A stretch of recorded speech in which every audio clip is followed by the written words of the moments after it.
Bro Kyo Bro Nada. What? Tokyo Potato.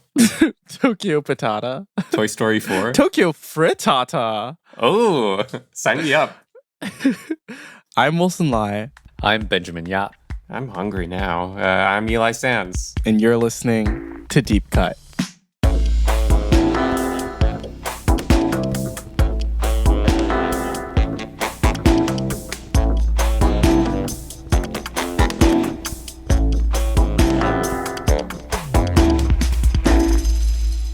On Deep Cut, we compare a director's most popular film with a personal favorite chosen by one of us. We also discuss that director's life and career to bring in context that helps us view their movies as they may want us to. Before we start on this episode on Kiyoshi Kurosawa's Tokyo Sonata, if you're enjoying the show, please remember to give us a rating or review and subscribe to us wherever you listen to podcasts, because this will help others discover the show. And you can also keep up with us at Deep Cut Pod on Twitter, Instagram, and Facebook, and Letterboxd. And if you want to talk about this movie with us or any other film, television, or whatever, please join us on our Discord server. And if you are a really big fan of the show, we've also recently launched a Patreon. So if you want to help support the show financially, you can go check that out. You can click the link in the description or go to deepcutpod.com to find links to our Patreon, Discord, and all these other socials that we've mentioned here. Without further ado, let's talk about Tokyo Sonata in our extremely long, now 5-film series on Kiyoshi Kurosawa. Don't hold us to that. It might change.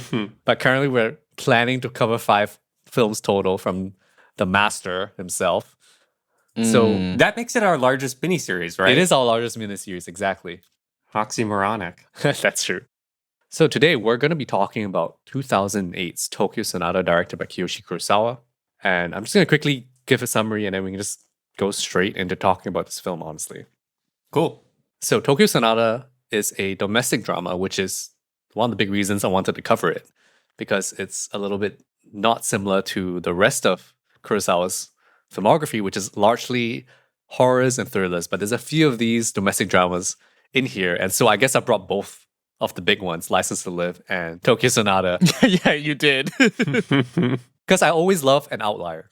So Tokyo Sonata follows the Sasaki family, where the father and sole breadwinner Ryuhei, who's working at some kind of weighing scale company or something, is fired from his job and his role is outsourced to China. He keeps his retrenchment a secret from his wife and his 2 sons, and then he pretends to go to work every day, while the rest of his family is going through their own kind of trials and personal issues. So the youngest son, Kenji, wants to get piano lessons, which he does secretly go for. The older son, Takashi, wants to join the US military, which I still don't understand why that was a thing for Japanese people. And the mother is cooped up at home as a stay-at-home mom, taking care of them, but she's just trying to keep the peace and try not to lose her mind. So that's kind of the setup of the film. It's got this sense that it looks like a typical Asian domestic drama about family strife and kind of stemming from financial issues and troubles. So that's Tokyo Sonata. That's what happens. Maybe just start off with what you guys think about this film, because this is the first time both of you have seen this. I'm the only one who had seen it before. And so this is my rewatch. But I think you guys enjoyed it? Question mark. Go ahead. Okay. I loved it. I think it's a masterpiece. I think anything this Awesome. man touches is a masterpiece. But as I wrote on my Letterboxd review, I'm very happy that this was not like an early Kurosawa that I caught, like just in my personal relationship with Kurosawa films. I'm glad that I caught this after watching quite a few Kurosawa films, because I think I fully understood what he was trying to do. And like, I think if I watched it without the context, I might have thought, oh, this is like a very bad ripoff of like a Edward Yang movie or something.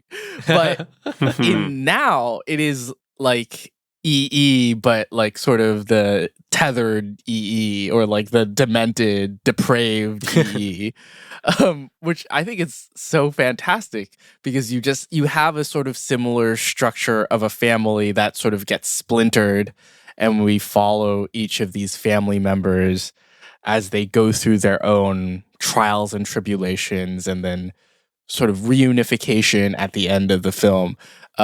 But as opposed to EE, this really gets into the dark depths, like the muckiness of just being a human at different stages in their life, or being a woman or being a man, and really touches upon, as we said earlier, Kurosawa's keen interest in societal issues at the time. And I know this idea of Japanese unemployed salarymen acting like they're still working to their families. I think like that's like a common like international thing that we know of Japanese salarymen. So I love how Kurosawa played with that here. I love the way that he directs his actors, like physically directs his actors. I love how he directs his extras in this. The flow of people feels so eerie, and like how everyone is sort of like possessed by this need to like go to work or act like they're busy or do something else. And this is like even in like the scenes where they're like traveling to work or like everyone's walking in unison, it feels off in like the most weird and off-putting way, but like in a brilliant Kiyoshi Kurosawa kind of way. It's one of my favorite Kurosawa films. It's probably like it's up there with Cure. Amazing. What I'm picking up from you that's interesting is that we always talk about how his films, like his horror films, are making societal commentary, and this one is essentially just the thing that he's talking about is the thing he's showing, right? The family unit, how it implodes. So that's really interesting how he's directly going into it rather than trying to obliquely talk about it using some kind of genre convention. And I guess you could say the genre convention here is the family melodrama. Yeah. But the family is also the theme itself. So it's maybe the most direct it's ever been in terms of what he wants to say about society or what he observes of society. Sometimes he doesn't really necessarily have a message, but he's trying to show it as he sees it, if anything. What about you, Eli? Eli, what did you think? I agree. I think it's a pretty special gem, and it does this sociological cross-sectioning that we keep on talking about in its most direct form that we've seen yet from Kurosawa. Ditto to Wilson that the way actors move and gesture in ways both big and small is so magnetic to watch, and one of Kurosawa's greatest strengths, I now feel. Similar to what Wilson said about there being other touch points for this movie, I find that when I think about Tokyo Sonata, I find myself remembering other movies I've seen. In terms of the crowd work, I think of King Vidor's, The Crowd, his silent masterpiece from 28, which is similarly about a guy going through a professional and familial crisis. I love that movie. That's like an Eli fave for sure. Nice. Yeah, but pulling a silent film, that's big. But you know Kurosawa, the film professor, has seen this.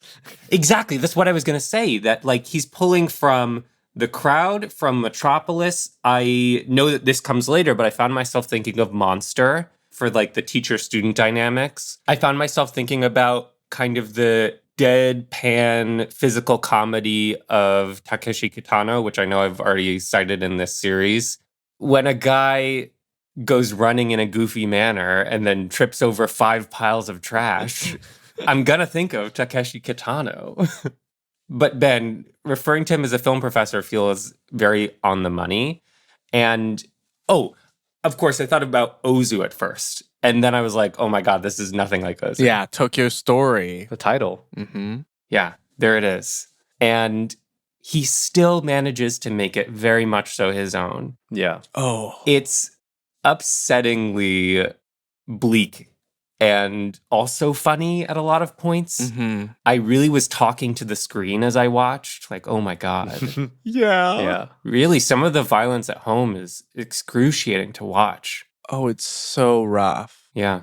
I really like what you guys have brought up because I'm thinking about like what to start on. And I think those touch points are really interesting, like the reference to Tokyo Story and the fact that there's so many films from East Asia about families imploding and like having this structure that you mentioned, Wilson, where you have a family unit and then each individual family member kind of goes on a sort of adventure on their own. And then somehow how it affects each other and then how they come together back at the end, or if they don't, that could also happen. EE is obviously one of the prime examples of that that's done extremely successfully. And I think Tokyo Sonata is such an interesting way that Kurosawa is taking his stab at that kind of film with his kind of sense of humor, which I think is so him, and that he creates these characters which are like kind of odd and like almost kind of more caricature-like. So they're a little bit more extreme than something like an EE, I think. I would say, yeah, I would agree. Not to say that they're not realistic, but I think because of that, then he's able to push into much more unexpected narrative territory, which I want to get into when we talk about the second half of this film. Because the first half, like, is very much like in Taiwanese New Wave style family melodrama. But then once you get into the second half, he starts making some narrative shifts which are really quite unexpected. Yeah. So maybe the only context I want to talk about is who wrote this film. So there's two credited writers. There's Kiyoshi Kurosawa himself, and then there's this guy. Who is this guy? His name is... I think there are 3 writers. There's 3. There's 3 writers. Kiyoshi Kurosawa, Sachiko Tanaka, and then this man, Max Mannix. Obviously not a Japanese person. This guy's Australian. He has the most Mad Max-ass name. He does. Mad Max. Right? And who is he? So there's not much information on him. He's actually a writer-director from Australia, but not like a big-time person. I guess he spent some time in Japan and then was seeing all these things around him. And he was the guy that wrote the original script. Because at that point in time, Kurosawa was shopping around for a new project, I think, and somehow this landed in his wheelhouse. And so Max Mannix had written this script about Japanese salarymen, and then that ended up in Kurosawa's lap. And I guess he must have done some rewriting or whatever. But the fact that Mannix's name is still on the thing, it means largely this is still adheres to what Mannix came up with, which is this idea that this man loses his job and hides it from his family. And so I think it's really fascinating that the first person that kind of wrote the script is a person that's not from Japan and is kind of seeing it from a kind of foreign lens. I can't tell you what that means because I don't think Mannix has made a interview about this, or I've not found it yet. So I think that's fascinating because I think maybe that's also why Tokyo Sonata has a bit of like, it feels a bit more off kilter, a bit more surprising in this realm. It's possible, but I can't confirm. But it's just an interesting detail. I'm thinking about a long time ago, our discussion on Tinker Tailor Soldier Spy and how Thomas Alfredson is coming into Britain with a surprisingly keen, observant outsider's eye regarding British society. And I'm wondering if something similar is happening here, or if these characters who don't have a ton of backstory are penciled in to feel more lively through Kurosawa's direction of mannerism and small behavior. What do you guys want to talking about first then? Like, I think I want to talk about the wild narrative stuff first. Yeah, let's talk about structure. Let's do that. Yeah, and maybe somewhat about the structure as well. Yeah, because it is very much kind of sort of a web of life-ish kind of thing. More or like kind of a parallel structure of like the 4 different people. Mm-hmm. I would say the older son, Takashi, maybe gets the least amount of screen time because he literally disappears. But he's kind of in the background, kind of a ghost in the story because he's always not around and then he disappears and they're thinking about him. I misremember. I thought he came back at the end, but he doesn't come back at the end. Yeah, mom has a dream of him coming back. Yeah. And so I remember that he came back, but it was not true. So I found it kind of interesting. And I think the father is the main driver of this, and also the younger son is doing his secret piano lessons. I think initially he's the main driver. Yeah, but then he kind of causes what happens to everyone else, right? Because the money is really the catalyst or the lack of money is the catalyst for everyone else kind of spinning out of control. Because Kenji is not able to get the lessons, not really because his father is against it, but because he can't pay for it, if you think about it. And then for the mother, once she realizes that he's lying to her, then she starts acting out. And then the older son is trying to get away from this patriarchal kind of family unit and trying to like live his own life. Yeah. So I think there's the catalyst, which is the firing, but it's also not necessarily the most important thing. But I think a lot of it revolves around financial problems.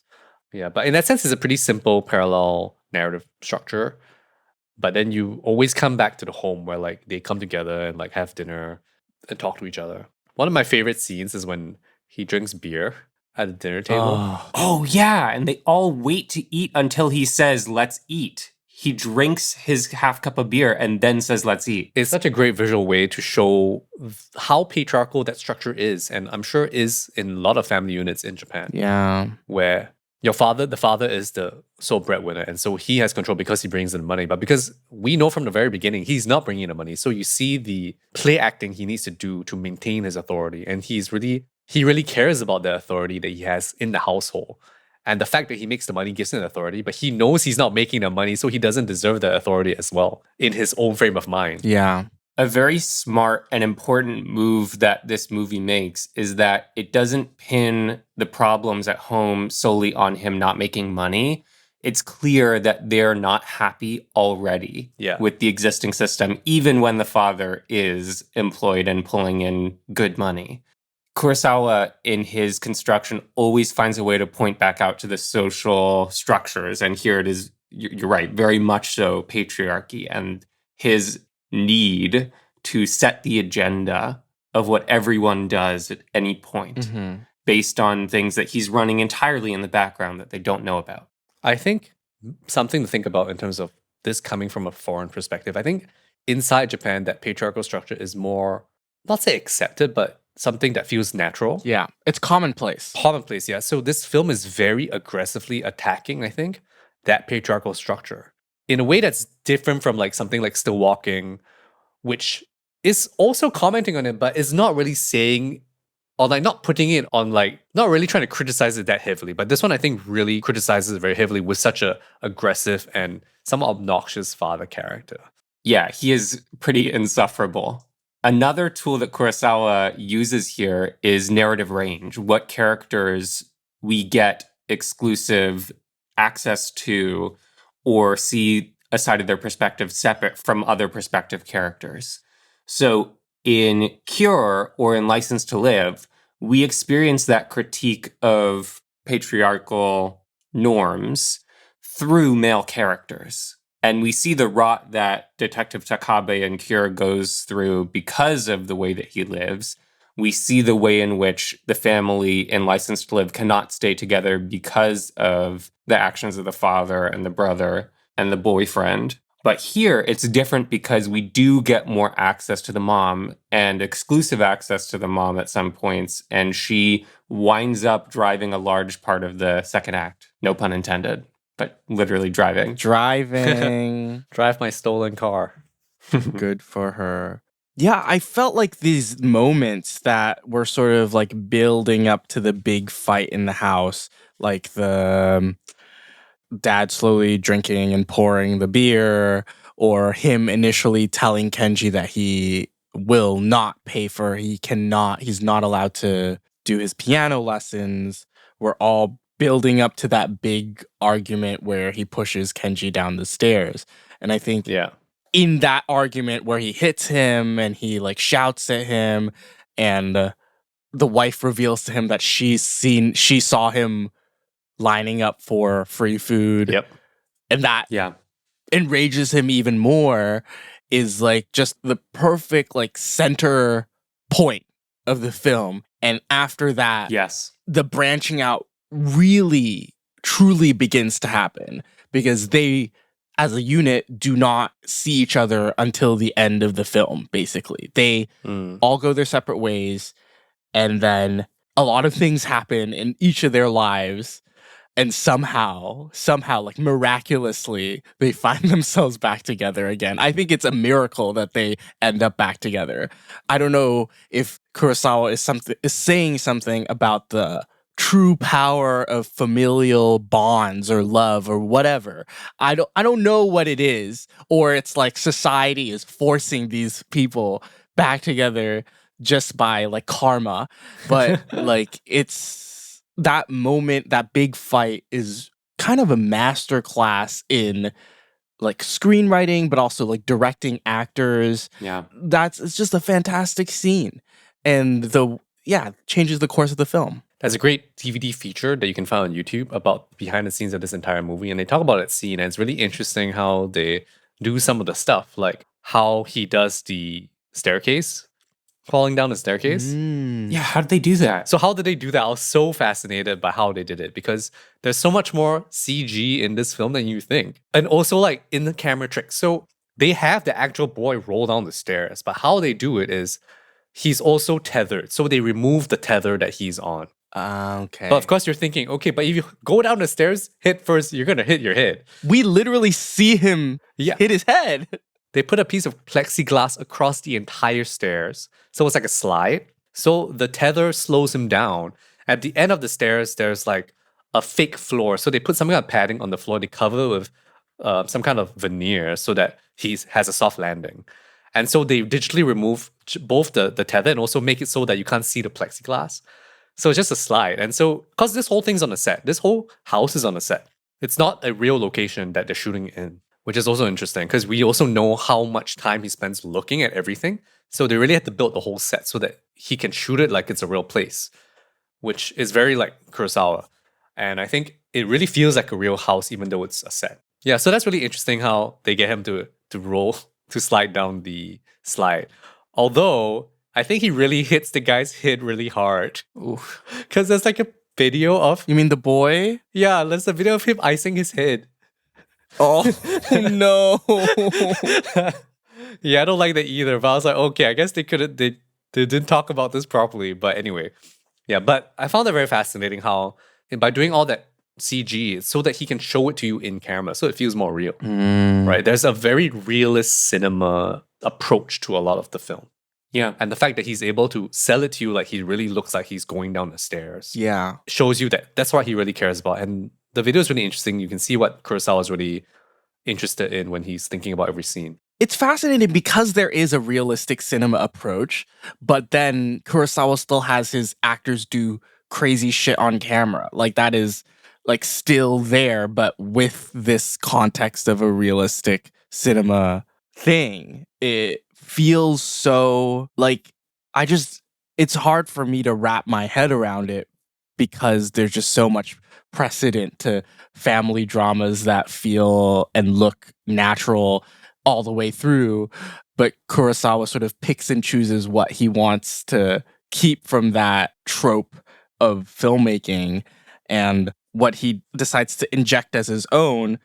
I think what it translates as is a much louder or stronger critique of the systems at play. I'm thinking along the line of that systemic critique, I'm thinking about your citation of the very ending of the film, Wilson. That argument scene, that domestic violence scene contrasted with the ending makes me feel like there are two peaks of emotional intensity in this movie. And it's that fight and the very ending where Kenji, in another one of the movie's magic tricks, plays the entirety of Clair de Lune by Claude Debussy. A very moving, shocking scene because you don't know if the kid can actually play piano, this actor. And it's pretty convincing that I think he does it. He does? Oh. I think that they remove the audio and replace it, but he's doing all the finger movements himself. You know how they do it? It's unreal. You know how they do it? Is it hand replacement CGI? It's fucking hand replacement CGI. That's not him. Wow. So he knows how to play the piece, but they got another kid to play the piece in the same shot, and then they got the CG guys to kind of match the hands, and then like... That's incredible. Like, I don't know how they did it. I was like, I think some points it is his hands and sometimes it's not. So they try to match the movements to the audio as much as they can. Unbelievable. It's unreal. I was like, what? Like, I don't know how they did it. In any case. Like that last scene made me tear up. I think that's also like talking about the narrative constraints of the film because Kurosawa is holding us back from seeing him play the whole runtime of the film. Yes. And he saves it. He saves it for this massive moment at the end. And I don't know how exactly I'm supposed to feel, but I like teared up. I was like nearly crying, and I didn't know how to explain how I was feeling at the end, but it just brought a swell of emotion in me. So he withholds you seeing Kenji play the piano, but similarly, just to again put these two big emotional intensity peaks side by side, he withholds touch between characters pretty much up until that moment of domestic violence. And of course, it's a very negative form of touch. I think that these two scenes being the most emotionally pronounced, most emotionally trying in different ways, one very negative, one very positive, act as a sort of litmus test. If you're thinking about the way that this patriarchal system of nuclear family works, do you believe or respond viscerally more to the hopeful version or to the bleak version. It's like this movie has two endings to me, and you're testing your sort of belief in either one. My feeling about the ending is that you look at the way he frames the crowd, and it's this incredible thing where he gets all the extras to come in and essentially selling to you that everyone thinks this kid is incredible. Yeah. And then they walk away and everyone's looking at them, right? So I just had this thought, which is that imagine if this scene was the first scene in the movie, and then it becomes a film about who are these people, right? And so here it's at the end of the movie. So it's kind of like all these people see them, and all they see is a kid that plays really well, and they're two proud parents who look kind of sad. And the big question is, what have they gone through? But of course, we know what they've gone through. We followed them, and they've gone through some shit to get to this point. And this is supposed to be this like insane, proud moment for them. But it's not really a big, proud moment. It's very bittersweet because to me, the unit is still fragmented and fractured. And we know that this family has some shit to deal with. I was fully expecting a hug at the end, and he just kind of rubs his head, which also is the site of physical violence against his son. His head. Physical violence, yes. That's a great point. Yeah. So I think it's not really a hopeful ending, but the contrast is what's important. Yeah. That's really what it is. It's not really trying to tell you it's hopeful or whether it's bleak. It's just that there's a contrast. I like that. I want to talk about the narrative structure because I was thinking about some other stuff. The first thing I want to talk about is 3 hours earlier, which is one of the most sudden. Oh my God. Sudden. That's so wild, man. On-screen captions I've ever seen because I completely forgot about Kiyoshi, you madman. entire section. I completely forgot about how this has happened. But when it happens, the 3 hours earlier completely jolts you out of your seat because you're like, what?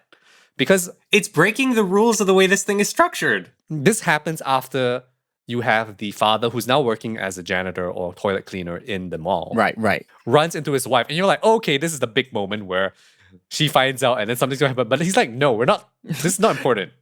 What's important is what happened 3 hours before this to the mother. And it's like, wait, what? So then you jump all the way back and you're like, why am I going back 3 hours? Such an insane flashback. I've never seen something like this. Because you have no idea what you're in for. And what you're in for is the mother getting robbed by freaking Koji Yakusho. Koji Yakusho! Then going on a freaking road trip with him. When he takes his mask off, I was like, oh fuck, I forgot he was here. It was so funny because this scene is happening, and you guys had mentioned in our group chat that Koji Yakusho has like a cameo in this movie. Yeah. And I'd forgotten about that. And when he takes his mask off, I was like, what? This is who he's playing? But of course that's who he's playing. Look at his face. This is the guy he's meant to play. The range on this man. He can do comedy and the most dour, serious people.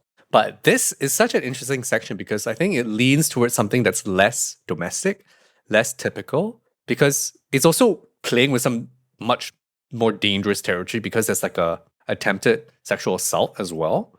So this is very, very dicey territory. But then he's leaning towards the internal life of the mother character, which is something that we get glimpses of in the rest of the film, which I think is something I'm realizing right now as I'm saying it, which we don't get as much of with the rest of the characters. If you think about it, we get one dream sequence, and it's the mother's. That's true. Which we mentioned earlier, which is where she dreams of her older son coming back from his tour with the US military. But this isn't something that's actually real. It's a dream sequence where her fears, which is about what would happen to her son after going on tour, would do to him. And you know it's not real because in terms of the timeline of the movie, it's too fast that he returns. But because of the realist mode that he operates in, it doesn't fully click in for you immediately. That you kind of buy it. I kind of bought it for most of it until I realized it was a dream sequence. And I really liked that the mother gets... Really? You think someone would come back from like the Middle East back to America and back to Tokyo without having changed clothes? Like, he's still grimy.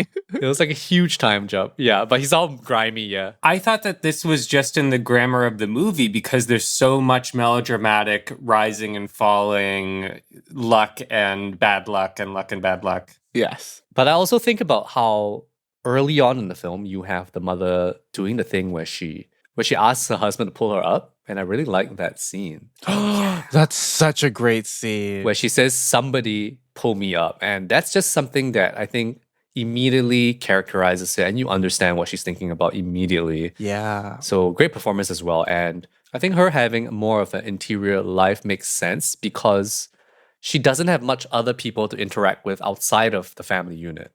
She very rarely leaves the house. Yes. In that scene that you were talking about, Ben, about when she asks her husband to pull her up, Kurosawa does sort of like a pattern switch up where he has the action happening mostly in the long take, and then we see the husband leave, and she says, "Pull me up." And then when she says it again, he cuts to a much more subjective Yeah. shot of her, like a couple of shots after that. And I think that is one of the moments that like he really breaks that sort of long take wide shot mold that he has. Like another one of them is when Kenji is with his piano teacher and it cuts to two back and forth POV shots. Ozu-like shots. Ozu-like shots, very much so.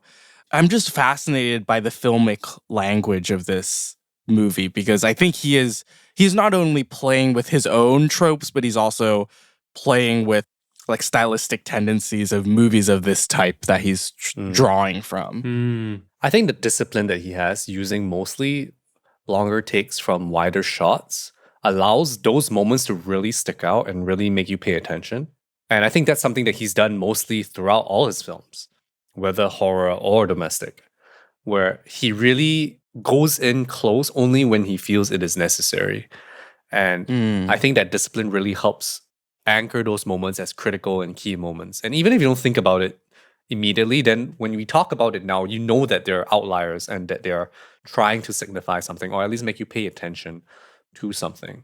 Yeah, but let's talk about Koji Yakushito's little cameo, which I think is wild and what it does to the story. Because first of all, they go on a little road trip. I am thinking about her in a new way in terms of the privileged access we have to her character above others, even Kenji, really. Yeah. And the way that our access to her expands the grammatical choices that Kurosawa makes with the camera and the edit. I feel that perhaps one weakness of the movie is that at the end, the three male family members have found a new space or way of being. Actually, literally a new place and a new space for all three of them, except for the mother. And that does feel a bit like a limitation of imagination of what she can become while still being a part of the family.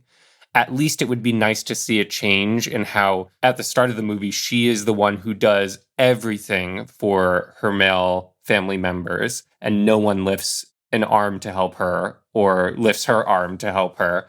And by the end, it would be nice to see that having changed, where it's not just them all eating together, but her family members actually doing something to respect and take care of her wants and needs too.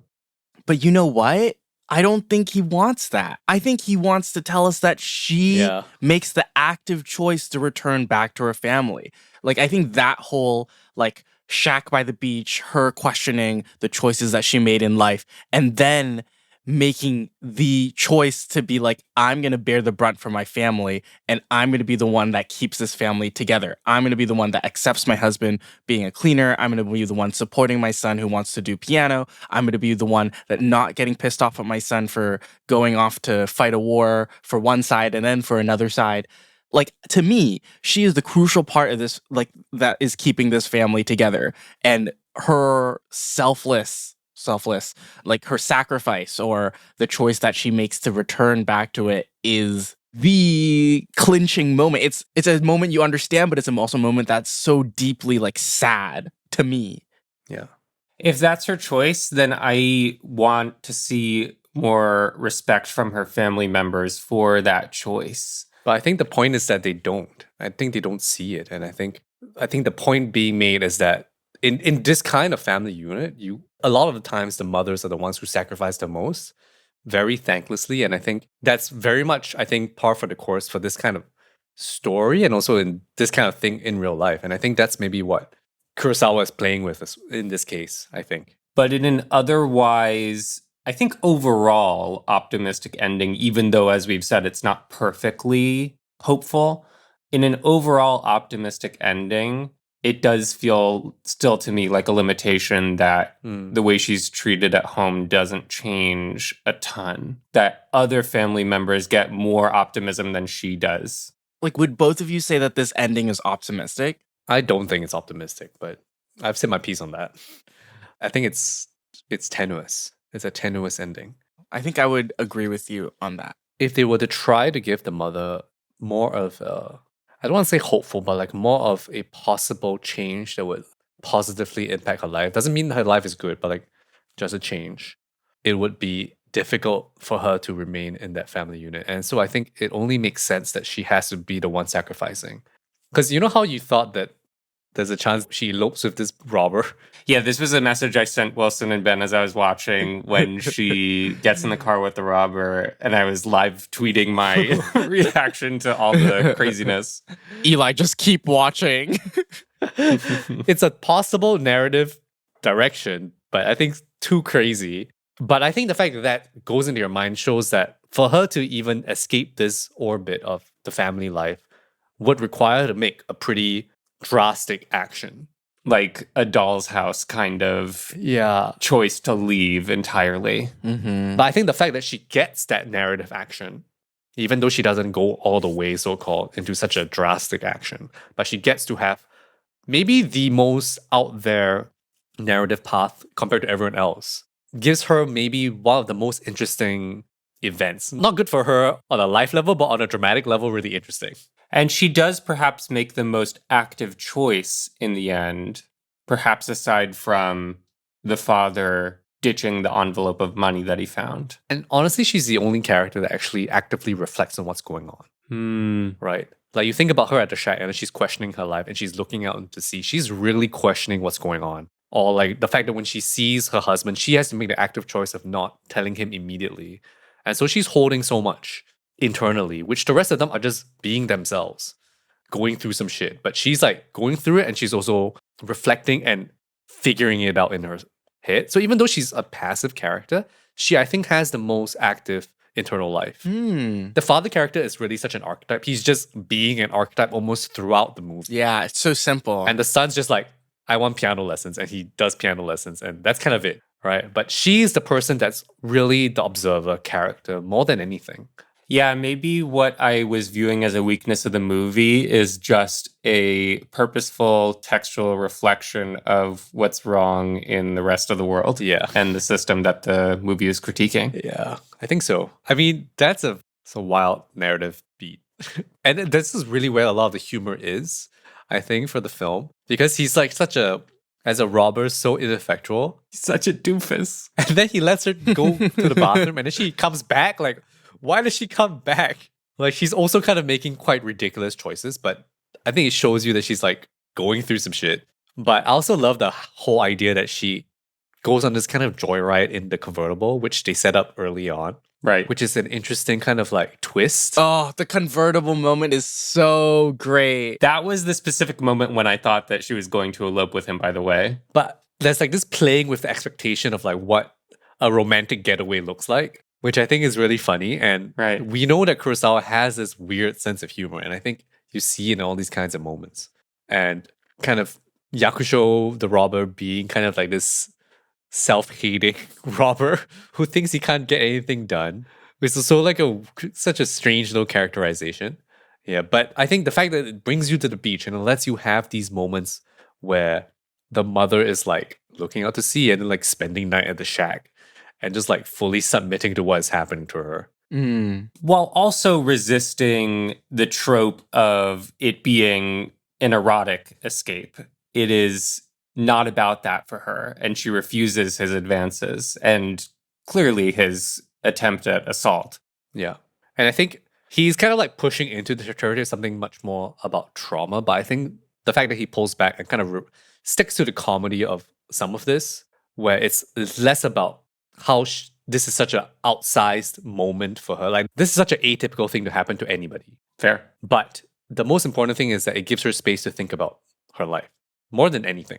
So the event is actually not important in terms of what is happening, but the fact that the event is giving her space to do that thinking is really what's important. You know, another beach getaway where people have time to reflect on their life and make different choices. Sonatine. Let's go. Oh.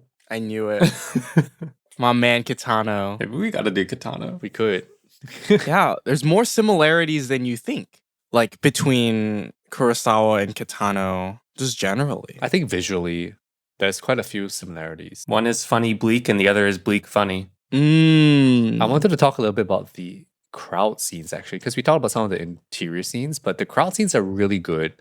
And good in a way that you're like, are these just real people? Did they just shoot on the bloody street? Which I don't think they did. I think they really controlled the crowd I think so. and created these segments. Of course, 100%. I really love the scene of Kurosu, which we haven't talked about, which is Sasaki, the father's friend that he meets that teaches him how to pretend to work. And then the last time you see Kurosu is when he walks into that crowd of people going to queue up for food. Yeah. And then he disappears into the crowd. Great moment. Because before that, he shows you so much of the crowd stuff and they're just part of the crowd. But this time it was almost like a choreographed dance of movement and he just disappears into it. And it's just this long take, right? You see in the background Sasaki smashing stuff and then Kurosu's just in the front kind of dejected and then he disappears in the crowd. And the last time you see him and before you find out that he kills himself and his wife, which is also the first like big gut punch of the film where you're like, okay, this is some serious stuff. Yeah, The men are not okay. Yeah. they're not. And I think this whole like Kurosu calling himself stuff is also pretty funny. Where he sets his phone off to call him 5 times an hour.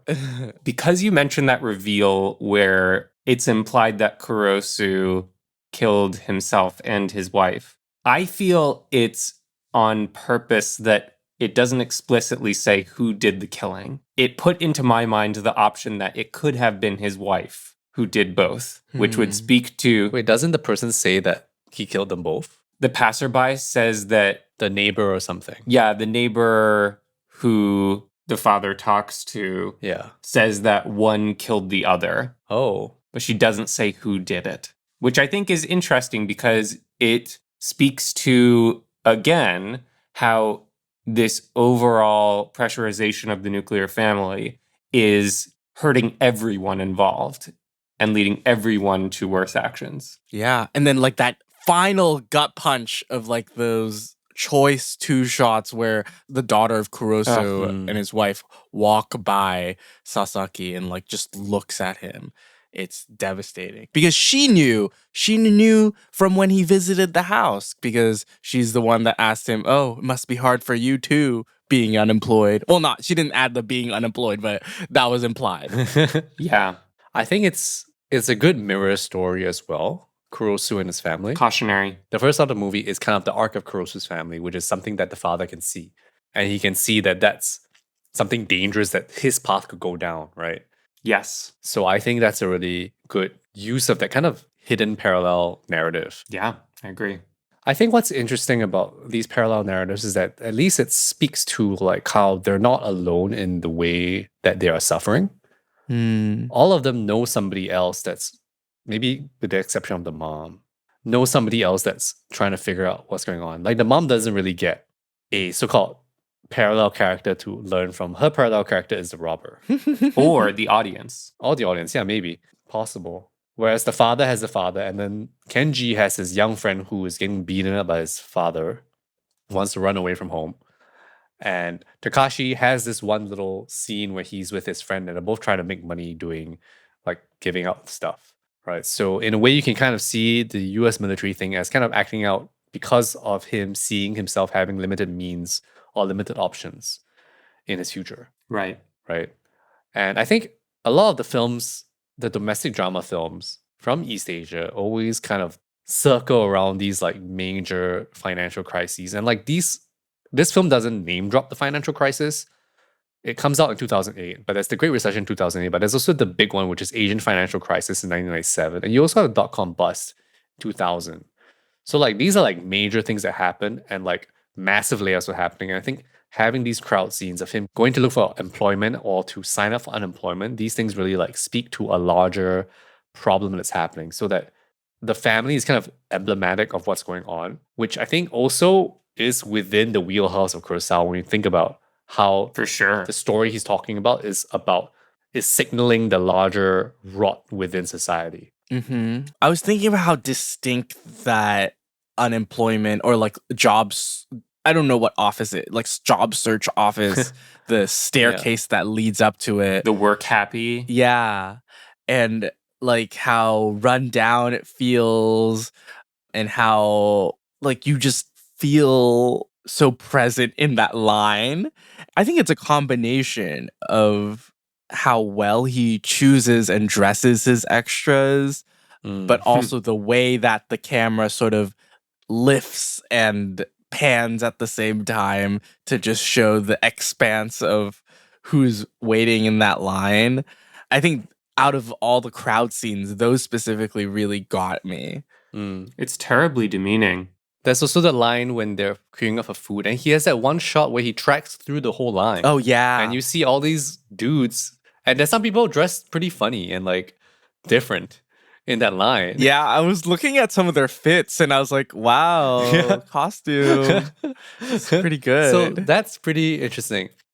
So if you watch this, I think it's either the making of or the New York Film Festival Q&A of this on YouTube. He talks a lot about the locations and he's really proud of the locations they shot at. And he says that when they were shooting this movie or when they were prepping the movie, he had been shooting in Tokyo mostly and he had become sick of Tokyo. And this film is still set in Tokyo. And he said that he basically took all the places that he would never shoot at and would not want to shoot at and he shot them for this movie. Because it's kind of like the most drab, sad locations. Yeah, they really are. And he's like, yeah, let's shoot that. Yeah. And he said that the mall was probably the first and last time he would shoot at a mall because he hated it. Because that's probably like a real mall, and this probably came with like different difficulties shooting in a mall versus like a set or a deserted parking lot or whatever it is. Yeah. And they talk a lot. There's a great interview, which I think is on the DVD features between him and the two actors that play the mother and the father. And they talk about this shot, which comes after the father finds out that Kurosu has killed himself and his wife. And it's a shot of a landscape and it's a bunch of highways stacked on each other. And they talk about how that shot kind of represents the whole movie because it's kind of like there's a lot of people here, but there isn't like much color and it's kind of sad. And it's to them kind of this backbone of the film, this one shot that's in the middle of the film, which I found really fascinating and also really cool. I was like, wow, these actors are like really into their own movie. Like in terms of like awesome. Thinking about what the visuals really mean to them and like really just analyzing one image and like what it makes you feel. And I really like that approach. You know, does it really necessarily have a big bearing on the whole movie? Not really, but the image on its own already carries meaning, even if you were to take it outside the film, which I thought was kind of fascinating. Yeah, it's emblematic. Yeah. Kurosawa credits the image to his cinematographer, Akiko Ashizawa. Let me make sure I got it right. Yeah, Ashizawa. Yeah. Kurosawa credits the image to Akiko Ashizawa, his DP, who he's worked with a bunch of times. And he said that they were shooting something and then she said, I'm going to go shoot some B-roll right now. And she just ran off and shot B-roll somewhere. So I think as they were shooting, they just collected so much B-roll so that they could like fit it in. And I guess almost work kind of like an Ozu pillow shot, but sad and not pretty. Yeah. Yeah. Because there's a few of these other ones, like there's an overhead of a bunch of highways. And if you look at the color of the film, it's very quite dreary and gray and beige and sad. I think something that kind of, when I think about the scenes of the father becoming a janitor, is this recent film Perfect Days, starring Koji Yakusho. Wim Wenders. Wim Wenders. And how that venerates the kind of working class experience. And I compare the two of these films. And of course, they have very different goals and aims. But I find that the bleakness that and the context that Kurosawa has here makes it much more clear-eyed and feels less whack. Yeah. Because I think Perfect Days is great, but it feels a bit whack. You know what? Yeah, fuck Perfect Days. You know, the more that I think about that movie, the more stupid it feels to me. Like, it just feels, oh my God, it just feels so gross. It feels so fake. It feels like, it just doesn't feel right to me. And it was hard to place the first time I watched it, but I do think that it has something to do with like sort of romanticizing this like working class life in Japan. It's Like too saccharine. Yeah, too saccharine. yeah, it's like, oh, like we still enjoy the little things, even though you're living like a very like, I don't know, simple life. It's not a simple life. Fucker. I think I'm sorry. what's also good, the vendetta against vendors. V for vendors. Hey. Anyway, I was thinking about it when I was watching those janitor scenes and when he's cleaning the toilet. I think about like, okay, is it possible that this leans towards kind of also maybe too much trying to play up the indignity, so-called, of this job? But I don't think it does. I think it's very just plain about these things. Like, it is a job. It's not going to pay very well. It's not like a cushy job, but I think it is just extremely realistic and clear-eyed about what it is. It's just a job, and it's not like a sexy job, but for him, it's what puts food on the table, and he needs to do it. And he isn't necessarily hating the job so much, but that there's a necessity to it. There's a reason why people are doing these jobs, and that people need to take up these jobs. Yeah, and actually that scene fragment towards the end when he's scraping something off of the ground in front of the escalator, and he's just kind of doing it without cringing or judging people around him or feeling shame. That does, in a way, get more to what it sounds like Vim Vendors is trying to do. That it's a job. Like, no value judgment there. Actually, you just said something that I just wanted to pick up on, which is shame, because this film is really a lot about shame. It's true. As is The Crowd by King Vidor, 1928. It's about face, or like saving face, or whatever it is. Check out our episode on saving face. Completely different movie. Oh, Andrew on. Our man. But I think that is this through line, because obviously for the father, it's very obvious. It's about saving face and establishing and keeping his authority. And even for the son, wanting to do these piano lessons, not being able to ask his parents about it. And even with his teacher, shaming his teacher for reading erotic stuff on the train. Yeah, which of course, we know that in Japanese culture, like, face is so important. There's something that you need to maintain.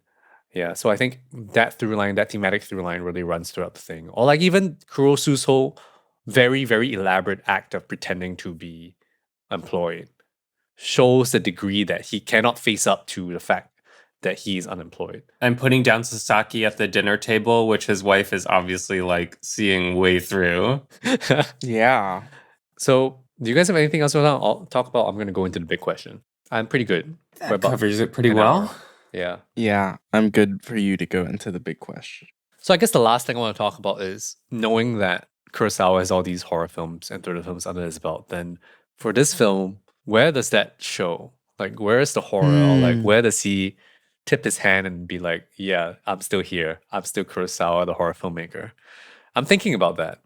I think it's present in the tone throughout.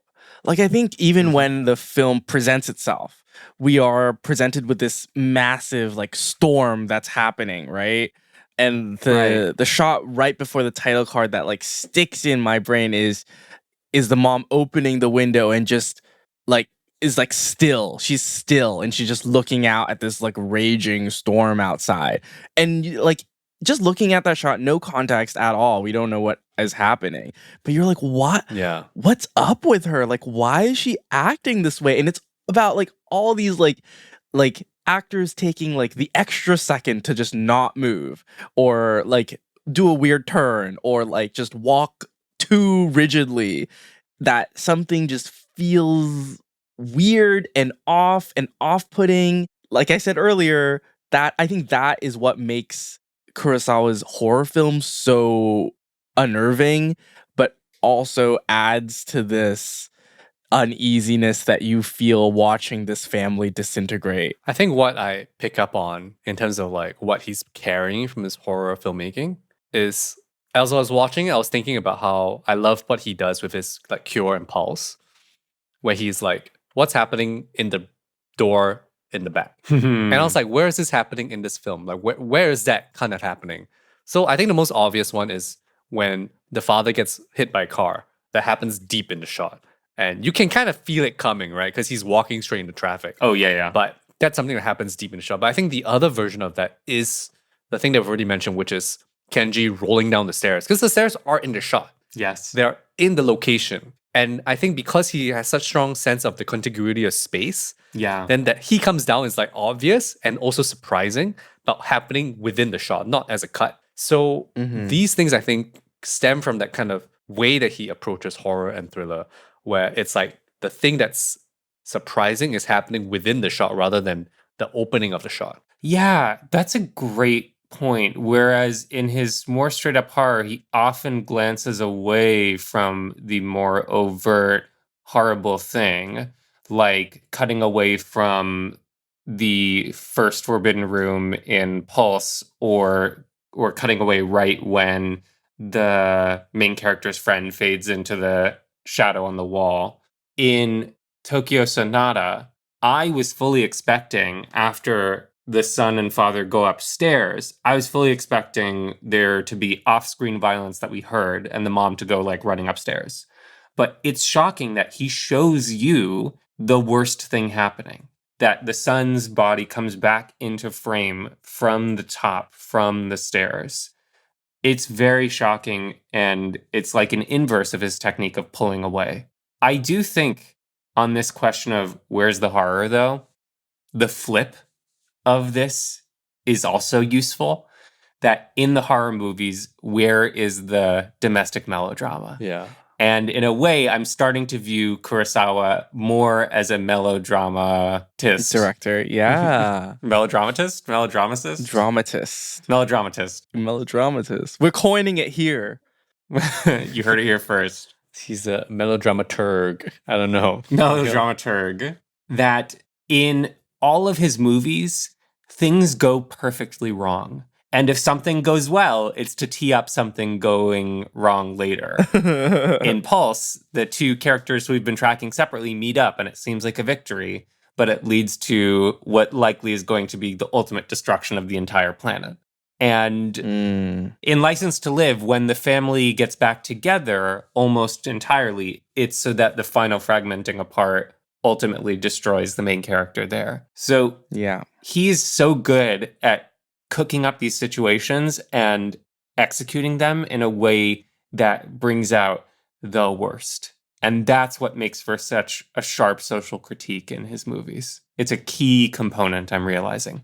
And that's why they're melodramas, Yes. right? Like they go for those extremes. Yes. He really does. I talked about Retribution, which actually has a very strong domestic B-plot, not very B-plot, like parallel plot as well. And so I think even in the horror films, you see the domestic stuff. Like even in Cure, you get to see like side stories which are like a couple and they have a domestic thing happening. Yeah. Yes. You know?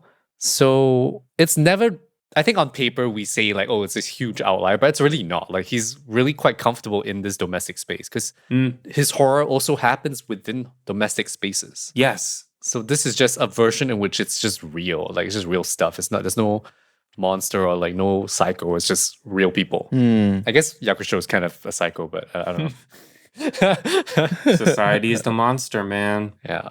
It's true. That's a good place to end it. Yeah.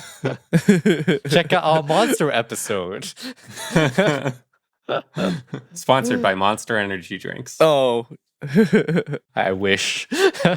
Thank you for listening to this episode of Deep Cut. Please rate and review because that helps us keep making the show and helps others discover the show as well. Be sure to subscribe to us wherever you listen to podcasts so you know when our next episode drops. And you can keep up with Deep Cut on Twitter, Instagram, Facebook, and Letterboxd at Deep Cut Pod. And you can also join us to talk about movies on our Discord server. We now also have a Patreon, so if you want to support us, we'd really, really appreciate it. You can find a link to the Patreon, the Discord, and all these other socials in the link in the description or at deepcutpod.com. Deep Cut is hosted and produced by us, Wilson Lai, Benjamin Yap, and Eli Sands. This episode was edited by Bachar, and our cover art is designed by Justina Yam. And our theme song is composed by Eli Sands. I'm Wilson. I'm Ben. I'm Eli. Take care, and we're looking forward to talking about more movies with you next time.